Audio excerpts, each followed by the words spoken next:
Olá, tudo bem? Vou compartilhar a parte 3 da minha história. Gente, eu sempre deixo no card acima a sugestão de algum vídeo meu. É uma bolinha que tem, você clica nela e aí vai para o vídeo sugerido, ok? Como eu contei no vídeo anterior, eu tinha 11 anos, Cilda 12 e Sônia 6 anos quando nossa mãe faleceu. Nossa mãe tinha 33 anos. Quero compartilhar como nossa vida mudou depois disso. Como disse nos vídeos anteriores, minha mãe trabalhou muito para que tivéssemos uma vida mais tranquila. Realmente, minha mãe conquistou muitas coisas. Meu pai ficou meio perdido, depois da morte dela e decidiu que iríamos morar definitivamente na cidade para estudarmos. Lembro direitinho quando fomos pela primeira vez em nossa casa no Arraialzinho, depois da morte de minha mãe, o vazio que eu senti foi horrível. Tinha a impressão de casa abandonada, parecia que nem era nossa casa mais, faltava alguma coisa. Então, meu pai resolveu vender à venda os imóveis que ele tinha no Arraialzinho e mais um terreno que ele tinha onde plantava milho com a ajuda de minha mãe e da Cilda, para tratar dos porcos que ele criava em grande quantidade. Ele pegou esse dinheiro e começou a emprestar a juros para as pessoas. Naquela época, as pessoas faziam isso, era comum. Meu pai, que até então era muito caseiro, tranquilo, começou a participar das festas nas fazendas e arraialzinhos que tinham à noite, porque ele tocava sanfona e as pessoas chamavam ele para tocar. Ele sempre levava eu e minhas irmãs e tínhamos que ficar esperando terminar a festa, mesmo sem a gente gostar de ficar ali naquele meio, e as pessoas bebiam muito e ficávamos também com muito sono, porque essas festas iam até tarde da noite. Meu pai fumava muito e começou a beber também. Às vezes chovia e mesmo assim ele ia para as festas e a estrada era de terra, o carro deslizava muito, era muito perigoso. A gente ficava com muito medo, porque era noite e não tinha luz elétrica e na roça era escuridão total. Corríamos o risco de acontecer um acidente, porque meu pai dirigia alcoolizado. Deus já nos protegia desde essa época, mesmo sem a gente saber. No vídeo parte 1, contei que em nossa casa chegava muitas visitas e minha mãe fazia muitas quitandas, coisas gostosas. Mas tinha uma coisa, eu e minhas irmãs só podíamos comer depois que as visitas comessem. Lembro de uma vez que nós começamos a pedir para nossa mãe queijo antes das visitas terminarem de comer. Ficamos insistindo muito. Quando as visitas foram embora, minha mãe partiu um queijo inteiro em 3 partes e fez a gente comer aquilo tudo até não aguentar mais. Este foi o nosso castigo, foi horrível. Comentei das visitas para falar que depois que minha mãe faleceu, todas aquelas visitas sumiram. Ninguém ia nos visitar mais. Talvez com medo de assumir 3 crianças, não é mesmo?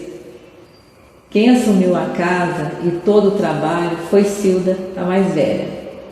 Como Cilda sempre ajudava nossa mãe em todos os afazeres, desde muito nova, ela trabalhava muito também. Aliás, ela trabalha muito até hoje, igual a nossa mãe. Talvez Cilda ajudasse tanto nossa mãe para diminuir um pouco a sobrecarga que nossa mãe tinha. Cilda fazia comida, cuidava da casa e de todos nós. Ela com apenas 12 anos, com toda essa responsabilidade.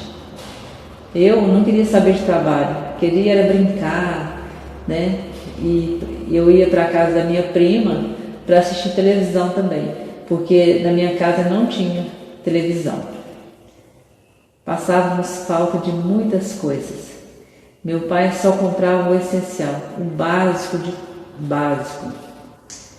Não tinha presente de aniversário e nem de Natal. Faltavam artigos escolares, roupas, não tínhamos festa de aniversário. No dia do Natal, as crianças apareciam com os presentes que elas ganharam. Boneca ou andando de bicicleta nova pela rua.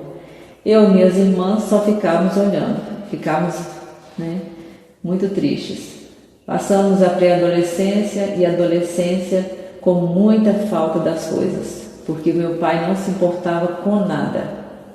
Essas coisas para ele não tinham importância. Como minha mãe era professora, ela deixou uma pensão para nós, mas meu pai é que administrava, não repassava isso para a gente. Meu pai não quis casar de novo, mas arrumou uma pessoa e dava tudo de bom e do melhor para ela. E a gente com falta de muitas coisas. Ele chegou a montar uma casa para essa pessoa e ele continuou morando com a gente em nossa casa, que era um barracão. À noite ele ia para a casa dessa pessoa e só chegava ao amanhecer, deixando a gente sozinha durante a noite.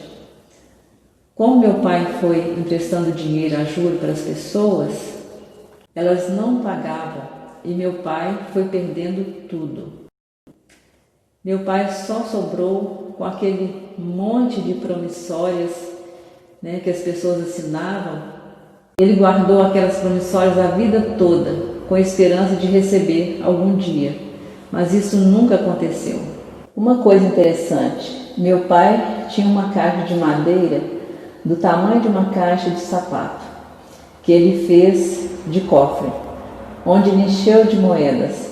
Só que mudou o dinheiro e aquelas moedas não valiam mais nada.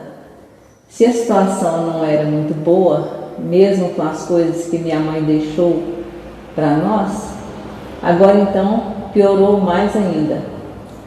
Só não perdemos o barracão onde morávamos porque um primo nosso o registrou, colocou no nosso nome, de nós três.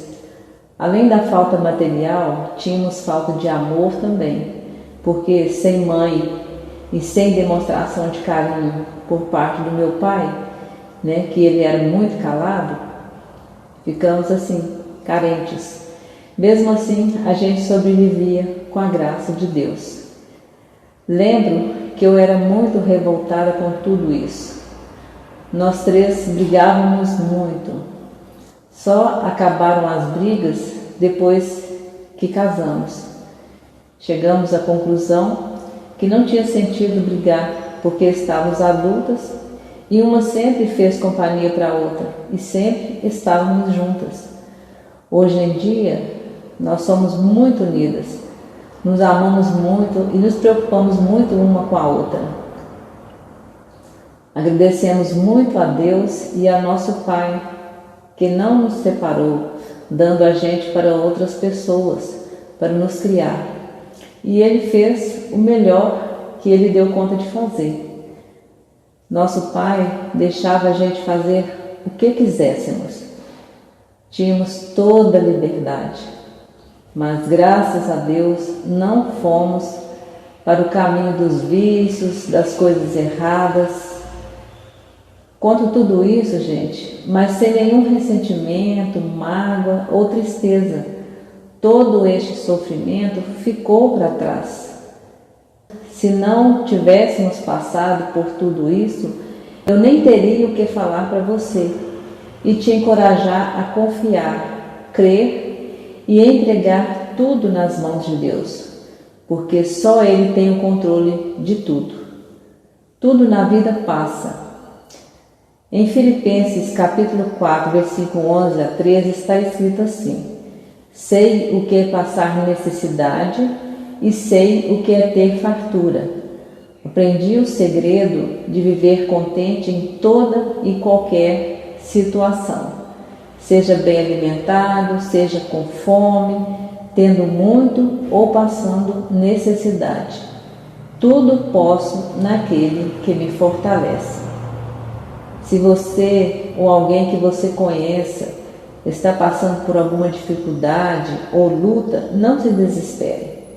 Talvez você não entenda agora o porquê e o para quê, mas lá na frente você vai entender e ficar mais fortalecida na fé, porque Deus cuidou de tudo.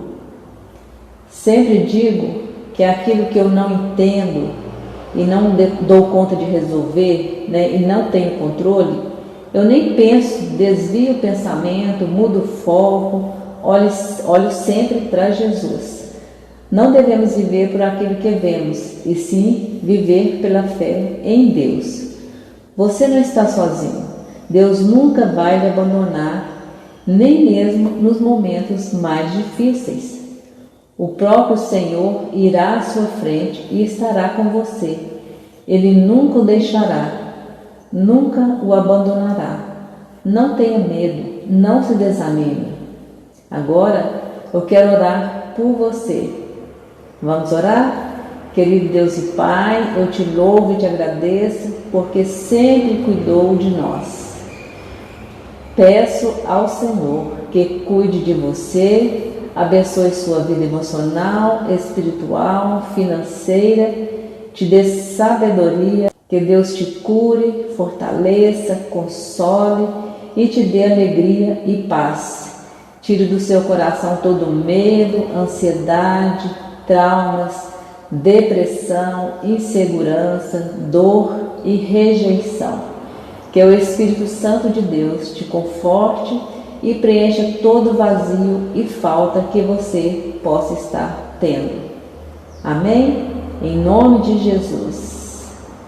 Se você ainda não é inscrito no canal, se inscreva, acione o sininho, dá joinha, faça um comentário se você gostou e compartilhe para abençoar mais pessoas.